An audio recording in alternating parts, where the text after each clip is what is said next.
morning, kids. Happy Brexit Anniversary. It's been 7 years. And to celebrate that, this morning I went onto a right-wing pro-Brexit propaganda channel and got 3 right-wing Brexiteers to agree with me that Brexit is not and could never have been the will of the people. First we have Jeremy Kyle. The British public, Femi won't like this, 52% of them voted for it. He's going to tell me, oh, but they didn't know the truth. Truth of the fact is the British public voted for it. Then we have ex-UKIP and former Brexit Party MEP Stephen Wolfe. Then there's probably the most honest Brexiteer in the game, Benedict Spence. And here's what I told them. So yeah, let's get to the heart of how Brexit has gone wrong, which clearly Stephen agrees with. We're both academics here. You studied law, Stephen. So did I. Let's take the politics out of it, take the economics out of it. We don't talk about sovereignty or economics or European solidarity. Let's just go with what was the question that we were asked in 2016. Leave the EU versus remain in the EU. What is that? What is the topic of that? What is that about? That's obviously about international relations. What is the currency of international relations? Treaties. So on the remain side, you had the treaties of the European Union, the treaties that were signed by those 20 to 28 countries at the time. And on the leave side, what was the treaty on the other side? What was the treaty on the other side? Can anybody tell me?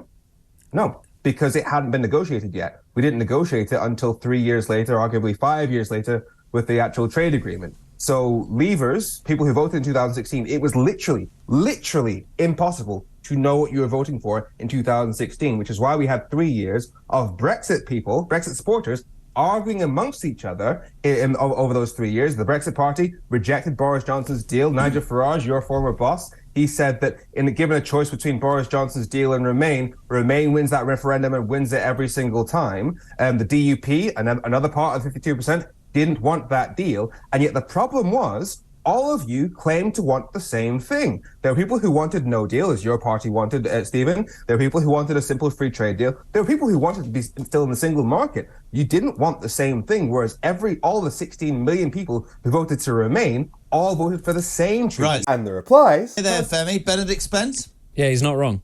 This is an important thing, I think, that needs to be recognised, is that, the majority of people voted to be outside of the European Union, but there was never a consensus necessarily on what that would be. Then Jeremy Kyle. I do think, Stephen, that both Femi and Benedict have a point in that. I will always say, democratically 52% voted. However, I will say this. There was this sort of sweep towards yes or no. So even Jeremy Kyle admits that because there were only 2 options on an issue of international relations, which has literally millions of options, the question was broken from the start. There wasn't really a plan. And the Brexit Party MEP also agreed with me. Well, look, it's going to be a rare moment for me to actually agree with Femi on one aspect, and that is that there was no cohesive and unified plan between the different strands of Brexiteers. But the part where they're not being honest is that they keep using the word plan, as if it's just how they do Brexit, not the end result, which has to be a treaty, which there was never any consensus for. But fine, I'll take the win. But what's his counter-argument? Just as there are those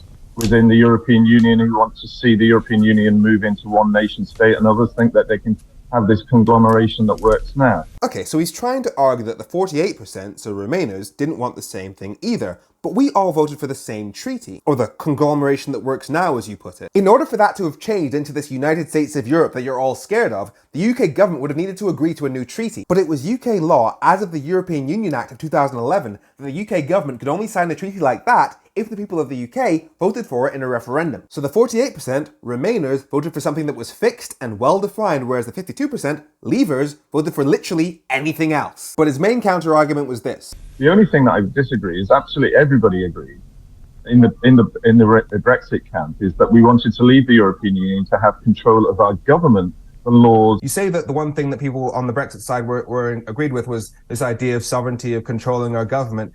You can't add in clauses like that. You can't pick and choose which promises count in terms of the Brexit mandate. Because some people might say, no, we voted to have a better NHS. We voted to have a better trade deal with the EU. We voted to have X, Y, Z. You are the one adding that. We weren't asked the question, do you want to control your government? We were asked the question, do you want to leave the EU? And that's when Jeremy Kyle chose to end the debate. Now, can you imagine if the UK media had properly had that discussion 6 years ago? Because believe me, I tried. So what you're saying is that it's not a referendum necessarily about the deal. It's another referendum on whether we're in or out, because that's basically what those two answers equate to. There's been this accusation that we're trying to rerun the referendum, have a second referendum.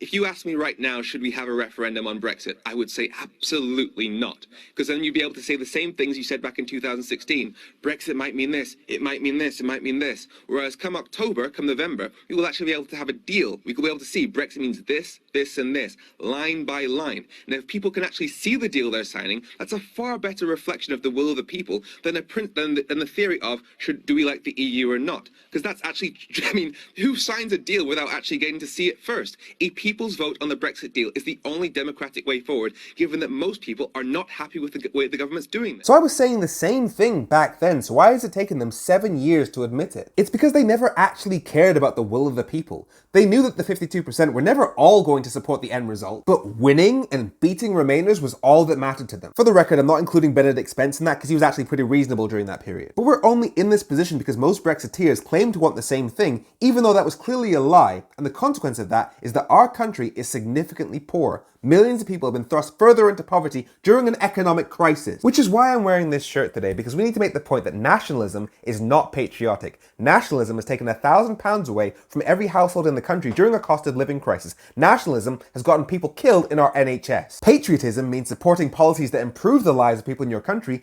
and not trashing our country's international reputation by acting horrendously towards people from other countries. But at least now, on Brexit Day, 7 years later, we can finally say that the majority of people have learnt that lesson. Have a great week.